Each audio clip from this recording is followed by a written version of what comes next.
I have been passionate about the cause of adult literacy for 30 years because I have always found it difficult to imagine what it must be like to be an adult without the basic tools that I use on a daily basis. When I graduated from college, I decided this was the volunteer activity for me, that I wanted to be an adult literacy tutor. And over those years, on and off, I've kept up that volunteer activity and kept that passion. Getting to know adult learners and understand the challenges that they face in their lives is really very humbling.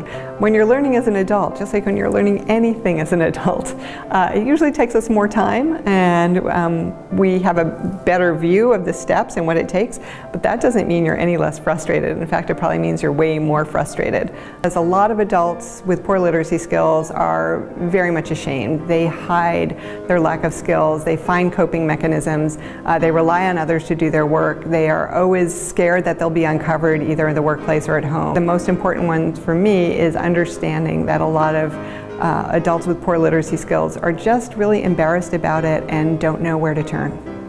In Santa Barbara County, it's pretty close to 20% of the population that operates at the very most basic level of literacy. But a lot of times I also meet adult learners for the first time who are so relieved that they can tell their story to somebody, that they've been keeping this burden for a really long time. I'm thinking in particular of a woman in our program who is a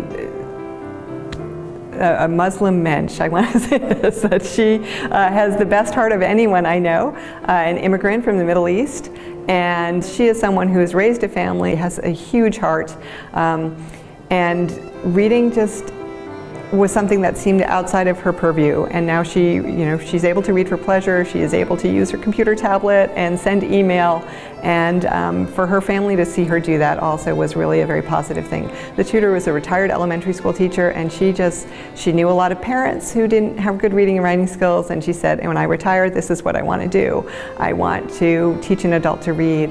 And we really have an incredibly devoted volunteer base, and I am so grateful for them.